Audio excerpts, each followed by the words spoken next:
Hey guys, how you doing? MDW here again. So, the 80s. Cartoons were rife, absolutely superb, so many great ones to go through, Dungeons and Dragons and Centurions and yada yada, loads. There's one cartoon though, that I don't really touch on much in my videos. I've never really had much to do with them as far as toys go. I had a few here and there, but for such a cool cartoon series, I cannot believe I didn't have more of these. And he stands right up there of one of the biggest baddies, I reckon, for my childhood and TV history perhaps. He starts off as this little guy here, so I think you guys can see that or not. So he's a little mummy, and for you guys that know the cartoon series, he turns into a very angry, big mummy. And without further ado, I present the Mezco mega scale action figure of Mumm Ra, the ever-living, from the Thundercats TV series. Let's see the guy in action. Let's take a look at this figure. This is a cool looking figure. Stay put. Ancient spirits of evil, transform this decayed form to Mumm Ra, the ever-living!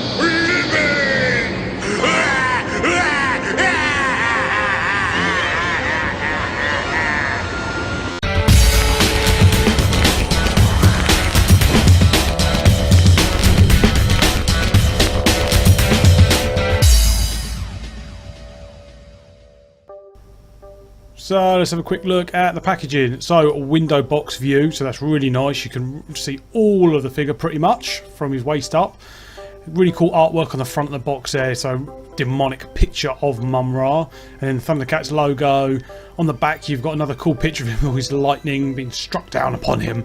And then on the side there you've got the rest of the evil mutants. So you've got Jackalman, Monkey In, and then Slave down the bottom there. I really wish I could get them figures as well. Guys, welcome back. Thanks for joining me.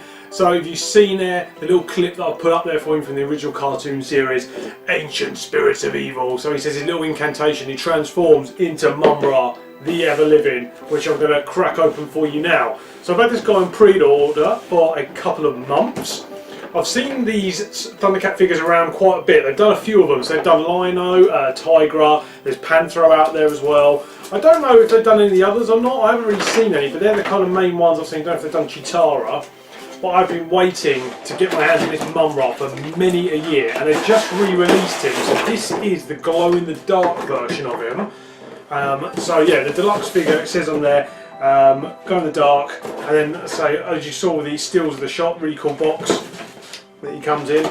There we go. There is a figure outside of his packaging. Look at that lovely, bright, vibrant colours there. Crazy look on his face. I can't wait to add this guy to my shelf behind.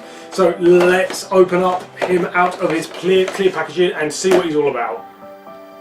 There we go, guys, welcome back. So, as usual, it takes a PhD to get him out of his box with all the tie-ins around him, but he's finally out. So there is some assembly for Mumm Ra when you take him out of the packaging. So these feet that he's got, they are actually a separate piece, so you guys can see that. So he comes packaged with these feet separate. I don't know why it just fits in the box better perhaps and saves on costs, but they just literally twist on there and then you're ready to go. So his full size can now be seen. So, you know, for the first off, what a great figure. There is limited articulation. I'm going to run that down now, but you know, he just looks straight out of the cartoon series, and I absolutely love the look on his face. Look how menacing he looks. He absolutely looks crazy, as if he's like screaming with kind of rage or his crazy kind of anger happiness that he had in the cartoon. So let's quickly run down the articulation. So like I said, there wasn't much of it. His head is on a ball joint, so he literally swivels left and right and goes up and down just a little bit. Let's say, yeah, it's kind of the bulk of his muscles at the top here kind of hinders his head going back, but he, you know, goes up and down, left and right, absolutely fine. Then his joints on his arms here, so he's got ball joints. His arms go up probably about this far and then they rotate all the way around, so they go 360 degrees. There is no other joints on his arms, that is it. The paint job is absolutely superb, which I will show you, and say the kind of sculpting of the muscles is top notch, you can see that. But there's no other articulation on his arms there, apart from his hands, which swivel 360 degrees round. So, you know, I was a bit disappointed. I haven't got that much of an issue with it, just because, you know, that's probably how I'm going to pose him, is like that. And to say, you know, the kind of just the detail on his arms, even standing still just like that, he looks absolutely great. So I haven't really got much of a problem. He can't, you know, do all these kind of crazy arm motion and movements everywhere like that. You can get some decent poses with him, you know, his hands up, raising his summoning a spell or whatever he did there, but no problem with that. Then his torso has got a swivel there, so you see, goes quite a bit of a swivel. Not much again, it doesn't go all the way around. You probably could get 360 degrees if you didn't pull it, but I don't want to. So yeah, there we go, swivels quite a lot there.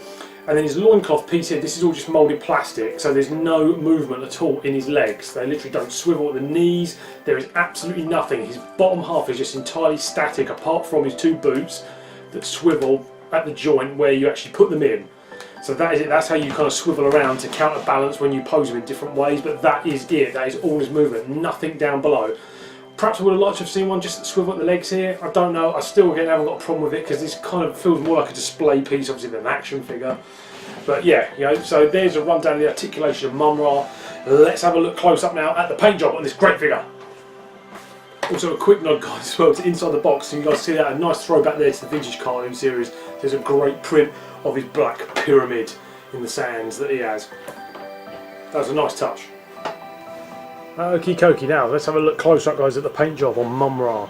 So one of the things I absolutely loved about Mumm Ra as a kid in the original vintage cartoon series and as the action figure was that he has this crazy blue skin. I really do love the colour of his skin. It's kind of almost like dead flesh, but it lends itself to some great highlighting, so you can make this out on the camera there that all his muscular structure has all been picked up by like an ink, you know, definition that highlights all of his muscles with this lovely kind of light blue, dark blue in, you know, the kind of gaps of his muscle, and then like really kind of like a sky blue for the top of his shoulders. So a really nice transition there across his entire muscles, which brings out all of his structure.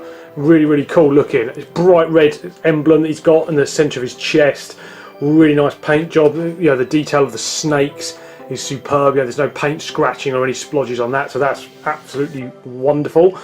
His helmet, nice. It's got like the gold details all over it. So yeah, like in a 100% cartoon accurate. It's got his really bright gold, and the snakes in coming out of his headdress with the blue and the red eyes, really cool. And then he's got these tassels, so he's got tassel materials that drape down from the top of his helmet round there, and so you can, you know, move them over his shoulders or place them however you want. Really excellent. They're all tattered, so it looks like they've been there for centuries, you know, in his pyramid just sitting there. So yeah, really cool. Again, that's the dark blue which matches the helmet and the red of his logo, so it all ties the figure together very nicely.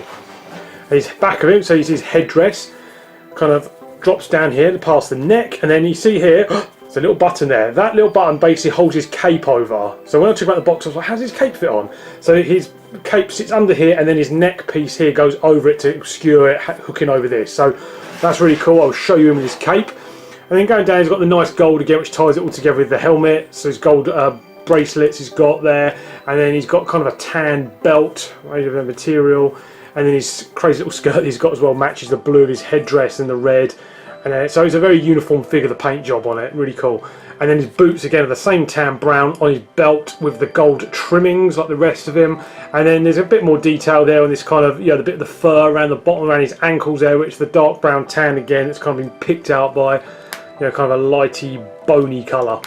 So yeah, that's cool. There's no other details, so his, you know, his fingernails aren't a different colour or anything like that. But you know what I'm saying, it's a really crisp, nice paint job, which is 100% accurate how I would like my Mumm Ra to look. So yeah, another big bonus. Let's have a look and see what other bits and pieces he comes with. So we've got two pieces that come with the Mumm Ra figure. So first of all is his cape, made of the same material as his headdress tassels. So that's really nice, nice big flowing cape, made of good quality material. Feels like it's all stitched together properly. You know, it's not falling apart. It's got a tattered look down the bottom there, so that kind of goes in with his whole overall feel of the figure. The ancient spirit of evil inhabiting his body. And then here we go, the other side is the bright red, which matches the rest of his costume. So this will look really cool. Almost looks like bat wings when you put it on. You know, like the shape of it looks like a giant bat. So that comes with him. And then nice little touch as well, so you've got this little packet that you get which has got some bandages in. If your first aid kit at home is missing a few, then you can use it for that, or you can drape them all over your figure and have this really cool mummified effect, as if he was the little mummy bursting out with all that power, and he's still got the drapes of his, you know, his smaller image hanging off him. So yeah, that's really excellent. Pulled them apart now. I'm going to put them all together and get some stills for you guys. Let's take a look at the figure finished. So as I said in my previous look at the figure, there's the little button there at the back of his spine which literally just pops his cape over. There's a little hole in it which literally just hooks over it, and you put his collar down to hide it. And then the cape, literally I was figuring out how you actually attach it to him, but it just literally goes on his gauntlets there and it just sits on his spikes. So pretty basic, but looks good. So there's a review for the Mezco Mumm Ra. Really love this toy. So good. It was literally such a surprise. I picked him up, I thought he looked really cool, got him out of the box, and he was absolutely superb. Literally the colour scheme was amazing, the bandages wrapped around him looked cool. And as I was posing him, I just was sitting there thinking, this guy looks excellent in every single pose, with his hands up in the air, down by the side, casting the spell. He just looks a beast. He's so evil. Love Mumm Ra. So you can pick this guy up as well. He's well worth the price, I think. Definitely, I paid about £30–35 for him. So yeah, if you're right place, right time, you can perhaps get him for a little bit cheaper than that. But he is so worth it, honestly. If you're a Thundercats fan, you need this. And to say, if you just piqued your interest, then why not pick one up? I'm definitely going to be looking out for some of the other ones now. So a Tigra, you can probably get quite cheap. And if they're anything like this, I'm going to be happy. Thanks very much for watching, everybody. Please like, comment, subscribe. Hope you enjoy that little comparison there for the retro figure, and I'll see you in my next video. MDW signing off. See you soon. Spirits of evil, transform this decayed form to Mumm Ra.